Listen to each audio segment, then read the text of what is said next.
جمال الوجود بذكر الإله وتصفو الحياة بنور هدى. جمال الوجود بذكر الإله. السلام علیکم ورحمۃ اللہ وبرکاتہ. نحمدہ ونصلی علی رسولہ الکریم. اما بعد. میں ہوں یامین ملک اور آپ دیکھ رہے ہیں میرا یوٹیوب چینل فہم و عمل. چینل کو سبسکرائب، لائک اور شیئر بھی کریں اور بیل آئیکن کا بٹن بھی دبا دیں. آج ہم انشاءاللہ سورہ بقرہ کی آیت نمبر 51 کا لفظ مطلب اس کے روٹ ورڈ یعنی مادہ کے حوالے سے سمجھنے کی کوشش کریں گے. وا زبر وا اور از جب وعدنا دو لفظ ہیں، واو عین دا. وا وعدہ نون الف زبر نا. ہم نے موسیٰ اربعین را با آئے، یہ اس کا روٹ ورڈ ہے. اربعین 40. لیلتن لام یا لام، یہ اس کا روٹ ورڈ ہے لیل اور رات. ثم پھر اتخذ حمزہ خا زال، اس کا روٹ ورڈ ہے اخذا بنانا لینا. تم نے العجلہ عین جیم لام، یہ اس کا روٹ ورڈ ہے العجلہ بچڑا. من سے بعد ہی دو لفظ ہیں، بعد ہی اسم اشارہ ہے اس کے، بعد ہی بعد اس کے. واو اور انتم تم ظالمون ظالم ظلم اندھیرا. وَإِذْ اور جب وعدنا وعدہ لیا ہم نے موسیٰ علیہ السلام سے 40 لیلہ 40 راتوں کا. ثم پھر اتخذتم العجلہ بنا لیا تم نے بچڑے کو، من بعد ہی اس کے بعد، وانتم ظالمون اور تم ظلم کرنے والے ہو. الفاظ کی وضاحت روٹ ورڈ کے ساتھ. وعدنا واو عین دال، یہ اس کا روٹ ورڈ ہے. وعد کا مطلب ہوتا ہے وعدہ کرنا، یعنی کسی بات کی امید دلانا، اور یہ وعدہ یک طرفہ ہوتا ہے. اگر واو پر کھڑا زبر ہو وعد تو اس کا مطلب ہوتا ہے ایک دوسرے سے وعدہ کرنا. پھر اسی سے وعید ہے. وعید کا مطلب ہوتا ہے ڈراوا یا دھمکی، اور اسی سے پھر میعاد ہے. میعاد کا مطلب ہوتا ہے وعدے کا وقت.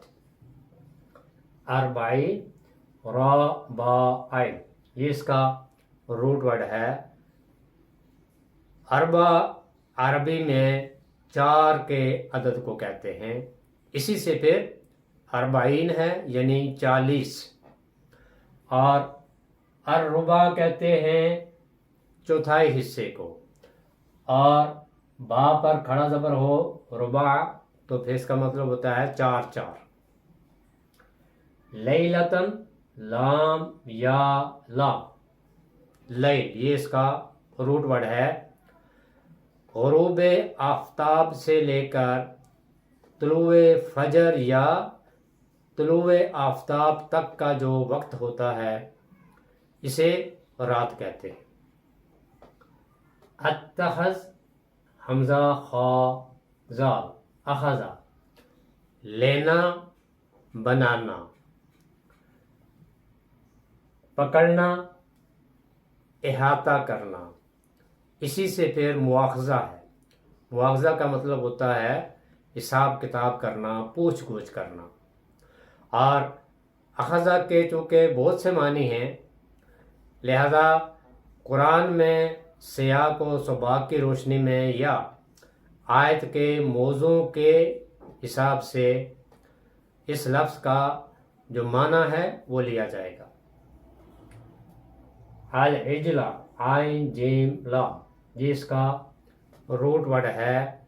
عجلہ کا مطلب ہوتا ہے جلدی یا تیزی، اور کسی چیز کو یا کسی کام کو اس کے وقت سے پہلے حاصل کر لینے کی خواہش کو عجلت کہتے ہیں، یعنی جلدی میں. اسی سے پھر العجلہ ہے. العجلہ مٹی کو کہتے ہیں. اور قرآن میں انسان کے لیے ایک آیت میں آیا ہے کہ انسان کے بارے میں ہے خلق الانسان عجولا، انسان کو جلدی میں پیدا کیا گیا ہے یا انسان جلد باز ہے.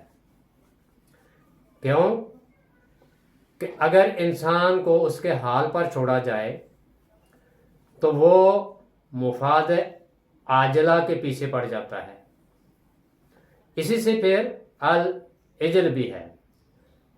العجلہ بچھڑے کو کہتے ہیں.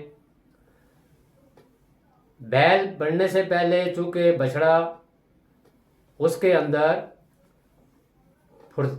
پھرتیلا بھی ہوتا ہے وہ اور تیز بھی ہوتا ہے، اسی لیے اسے العجل کہتے ہیں، یعنی بچھڑا.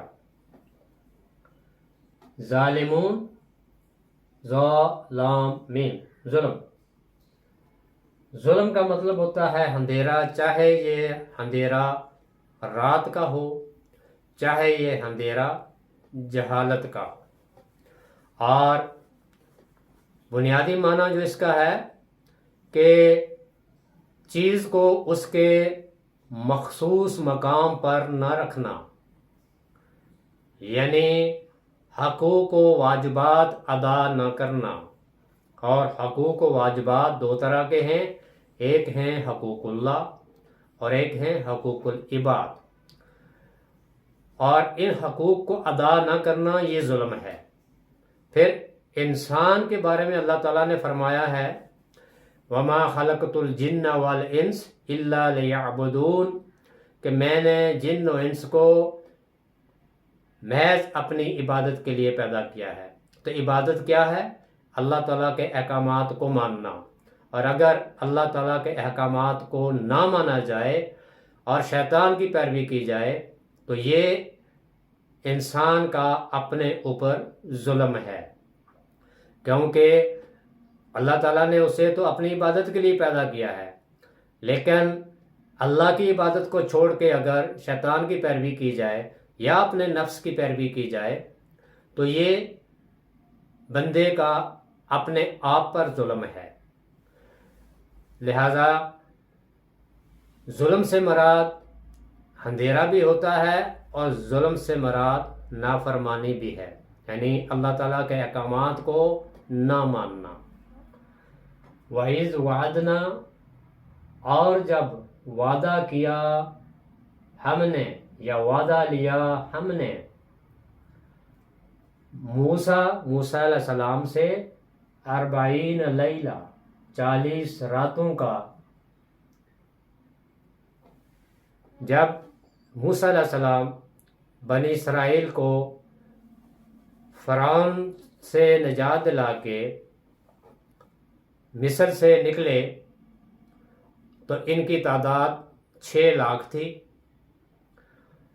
پھر اللہ تعالیٰ نے بنی اسرائیل کو سمندر بھی عبور کرا دیا اور ان کے سامنے، ان کی آنکھوں کے سامنے فرعون اور اس کے لشکر کو غرق کر دیا.